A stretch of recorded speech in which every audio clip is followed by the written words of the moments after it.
So there's been a decent amount of conversations about the subtleties along the path, in addition to the bits and pieces of what we're looking at in terms of what we could call the big stuff and the small stuff. This is actually a really good conversation to start having because, well, when we look at identity, it's really just a conglomeration of mechanisms that seem to be environmental, relationship-oriented, conditions-based. We could just say that conditioning is based on conditions. It makes a lot of sense, actually. And sometimes we can become kind of mind-oriented, hyper-focused on looking for the big stuff. We could be looking at this seemingly major modicum of shame that we're heading toward without actually engaging in what's showing up immediately. And so this video is intending to clear some of that stuff up. Really, this is about going into whatever is showing up spontaneously and intimately and immediately. And what you might be able to find there is you start to add up all these things that seem to be small or minor in every possible experience, and that looks like a pretty big aspect of identity right there. And it could look something as simple as a reaction in the midst of a conversation. Maybe there was something that instinctively or intuitively wants to be said, and then there is this secondary mechanism of holding back and kind of pulling that in. These are the same exact mechanisms that tend to lead to the dominoes of triggering, so to speak. A series of reactions that leads to kind of a major experience, major trigger, and that, with all the thoughts that come with it, the sense of guilt, the sense of shame, sends us right back to the beginning of that particular pattern. So this video is just pointing to even the things that seem small and arbitrary are worthy of engaging with. And of course, that doesn't necessarily mean an outward engagement, but what is this little tiny mechanism that seems to be showing up? What is that compensating for? And I think what you'll find is the fingers of shame, so to speak, this sense of lacking or this primary sense of separation, has its fingers or tendrils, or like a mycelium is growing into every aspect of our existence. It is in the avoidance of conflict. It is in the engagement of conflict. It is in the reaction. It's in the thought that's attempting to plan how we're going to behave in our potential future circumstance, so on and so forth. Every aspect of our lives, this actually has influence. And so even if the immediate experience doesn't seem to have a major value or something that's maybe groundbreaking or heavy, even the minor aspects of this, the subtle pieces here, are just as crucial.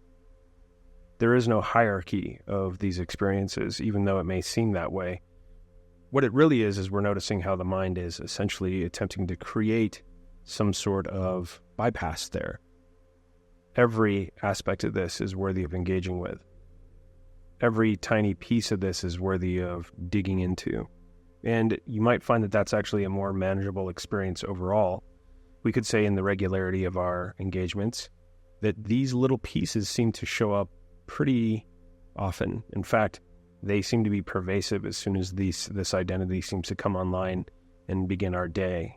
It shows up in the way that we pattern small things, the way that we want to have a certain pattern of experience in the morning, drinking coffee, reading a newspaper, whatever that may look like. And all we're really doing is just seeing if we can essentially interrupt the pattern, interrupt the process. Just seeing if we can get in the way of the automation running. We could call it a heuristic. It's just something that runs with our participation, yet without our awareness, it seems. And as we begin to kind of play with the edges or pry or ply into these mechanisms, we might begin to see what they're hiding, if they are hiding something. And of course, there's probably a lot of patterns that serve a practical purpose, a lot of heuristics that actually are useful. It's the ones that we don't pay attention to that seem to run behavior, run experience, so on and so forth. And so here's your invitation. Pay attention to the small stuff. Pay attention to everything and engage it as if it were the most important thing in your experience, because in reality, whatever is arising is all there is. See if it's compensating for something. See if it's leaning away. See if it's attempting to take you into a space of thought. See if it's attempting to reify a belief or just generally distract you. And I think what you'll find is these bits and pieces are just as crucial as what seems to be a mass of shadow material, as we call it. So here's your invitation. Pay attention to all the little bits and pieces as well in your regular life, and you might find that there's a lot more stability in that type of engagement. And who knows, maybe it starts to show some breadcrumbs that lead you to something that seems more massive and more major.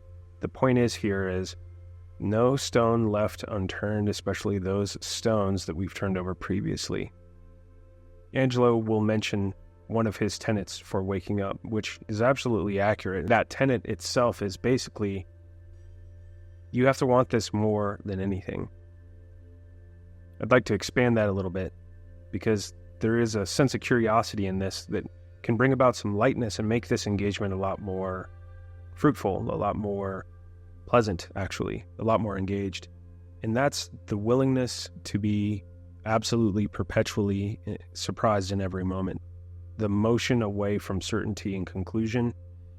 And that really starts to show up in these immediate experiences. Let it reveal itself. Be willing to be surprised. After all, we do call it the present because it's a gift. And it's only interesting when we don't know what's inside that box. Maybe we don't know what we think we know. See how often knowledge is interfering this sense of conclusion, this sense of certainty. We don't want to give the impression here that there's any certainty even about these approaches. These are just different ways to play. These are spontaneous intuitions. They're spontaneous insights that arise, and it doesn't feel like there's necessarily a long-term truth there.